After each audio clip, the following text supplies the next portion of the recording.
Hello बच्चों, let's see the question. A particle of mass 100 gram is thrown vertically upward with speed of 5 metre per second. The work done by the force of gravity during the time the particle goes up is. Here we have given 4 options. Now to answer this question, first we will discuss here the key concept, and here the key concept is work done against the gravitational force.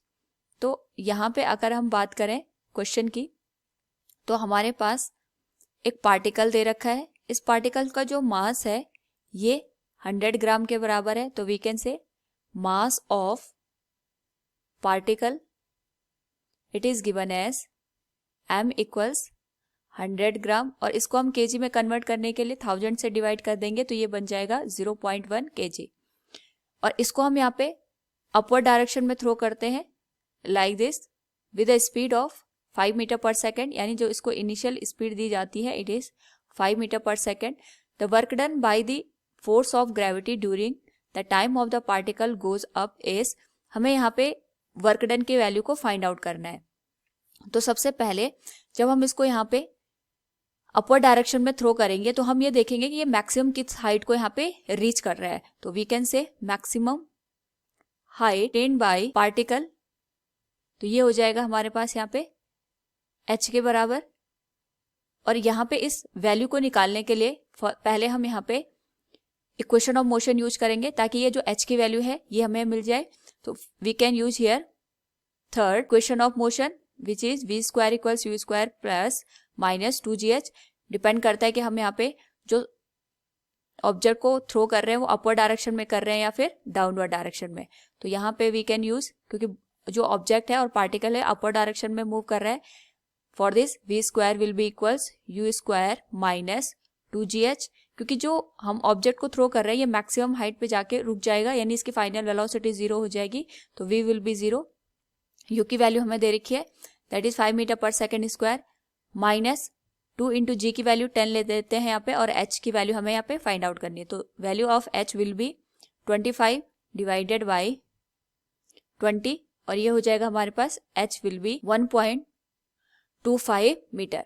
जो हमारे पास particle है 1.25 metre की distance को यहाँ पे total cover करेगा जब हम इसको 5 मीटर पर सेकेंड की स्पीड के साथ अपवर्ड डायरेक्शन में थ्रो करेंगे. नाउ वी नो दैट इस पर्टिकुलर केस में जो हमारे पास पार्टिकल है, अगर हम इसको ऑब्जर्व करें it is moving in the upward direction. ये अपवर्ड डायरेक्शन में मूव कर रहे हैं, और जो यहाँ पे फोर्स लग रहा है ड्यू टू दी ग्रेविटी ये डाउनवर्ड डायरेक्शन में इस पे एक्ट कर रहा है. क्योंकि यहाँ पे जो फोर्स है और जो हमारे पास डिस्प्लेसमेंट है both are in the opposite direction. तो इस केस में जो वर्क आएगा we can say work done will be force into displacement.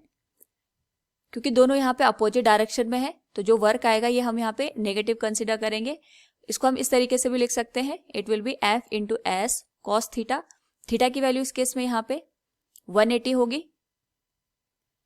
और इस वजह से cos 180 की वैल्यू वी नो दैट -1 होती है, जिस वजह से जो हमारे पास ये पूरा एक्सप्रेशन होगा ये नेगेटिव में जाएगा. और जो फोर्स है it is due to the gravitational force, तो जो वैल्यू आएगी it will be written as m into g, और जो डिस्प्लेसमेंट आएगा it will be equal to h with negative sign. Now जो वर्क की वैल्यू होगी अगर हम इसको कैलकुलेट करें इट विल बिकम, जो मास है इट इज 0.1 kg, जी की वैल्यू 10 ले लेते हैं, और जो हमारे पास हाइट है it is 1.25 metre. Total 1.25 metre की डिस्टेंस को ये कवर कर रहा है. After the multiplication of this whole value it will be 0.1 into 10, ये 1 हो जाएगा और ये बन जाएगा माइनस 1.25 जूल. यानी जब हम ऑब्जेक्ट को अपवर्ड डायरेक्शन में थ्रो करते हैं उस पर्टिकुलर केस में work done against the gravity हमारे पास माइनस 1.25 जूल के बराबर निकल के आता है. So from the given question we can say the work done by the force of gravity during the time the particle goes up is minus 1.25 joule. Option D will be the correct answer. Hope all you understood it. Thank you and best of luck.